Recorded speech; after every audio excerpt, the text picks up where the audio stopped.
और इल्म दीन पढ़ने की बुनियाद पे कभी सर झुकाना नहीं। एक कॉलेज के एक मुज़ाकरे में हम मौजूद थे तो चंद दुनियादारों ने कहा कि अंग्रेज तो चांद पर पहुंच गया, तो मौलवियों ने क्या किया।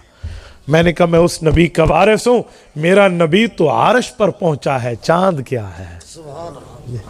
तो हमें ताना दे रहे अजी क्या तू चांद पे गया, अपनी शिक्ल लिठी हुई, तू नहीं गया, तू भी किसी को कोट करके कह रहा है, और मैं दलील इमामुल अंबिया की दे रहा हूं जो अर्श पे गया जहां जिब्राइल भी नहीं जा सकता। उलमा को आप नीचे करके बात करें। अजी आलिम का क्या मसला है? आलिम को रब ने वकार भी दी है, इज्जत भी दी है, अजमत भी दी है, हैबत रोब और जलाल और दबदबा भी दिया है। न दिया है तो आपने देखना हो तो कायद मिल्लत इस्लामिया मौलाना फजलुर रहमान की एक पगड़ी की इज्जत को देख लो, समझ आ जाएगी आपको।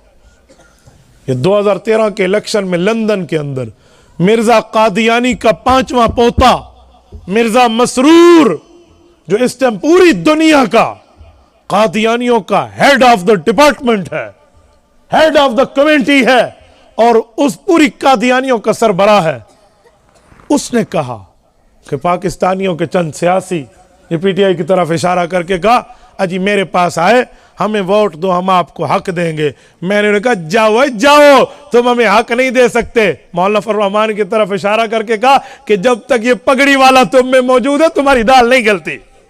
यह है मौलवी की आजमत। यार आप कैसी बात करते हैं? उलमा को रब ने मकाम हर मैदान में दिया है, सिर्फ मदरसे में नहीं।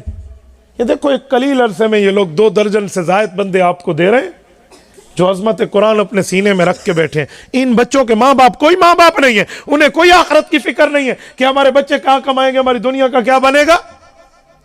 सिर्फ दीन में नहीं, सिर्फ तदरीस में नहीं, सिर्फ तालीम में नहीं, दुनिया के मामलात में भी उलमा ने वो कदम जमाया है कि रहती दुनिया तक उसकी मिसाल नहीं पेश की जा सकती। अगर मैं मदरसे से निकल के बाहर की बात भी करूं ना तो मौलवी पुरअमन दुनिया का वाहिद फर्द है।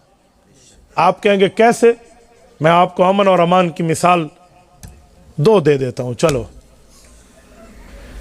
एक डॉक्टर और प्रोफेसर की तनख्वाह कितनी है और एक आलिम दीन की कितनी है, यह आप लोगों को बहुत अच्छी तरह पता है।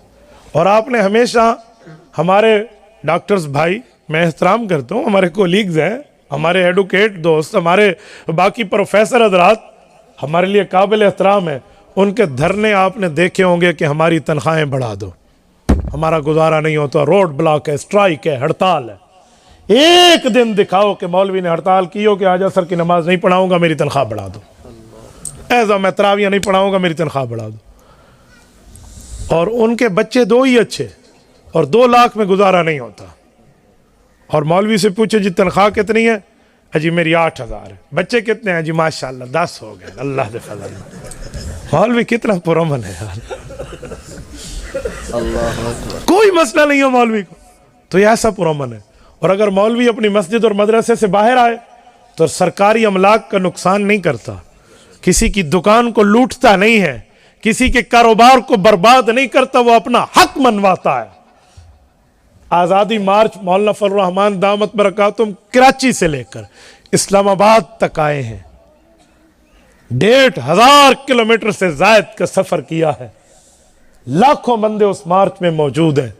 पाकिस्तान के एक कोने से दूसरे कोने तक जाके भी कायद मिल्लत इस्लामिया की अवाम ने, इन उलमा, इन हुफ्फाज, इन दाढ़ी और पगड़ी वालों ने न किसी की दुकान का एक शीशा तोड़ा है, न रोड का एक गमला तोड़ा है, न किसी की दुकान को लूटा है, बल्कि एम्बुलेंसेस को भी रास्ता दिया और लाहौर में मेट्रो का रास्ता भी साफ रखा है।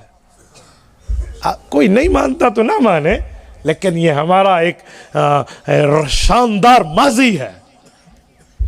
तो उलमा को तो रब ने हर तौर पर, हर मामले में आगे रखा है। उलमा के मामलात नहीं है भाई, उलमा को रब ने हर तौर पे सही रखा है। तो आप अपने बच्चों को ये न सोचिए कि क्या बनेगा, इनकी दुनिया भी अच्छी बनेगी, इनकी आखिरत भी अच्छी बनेगी।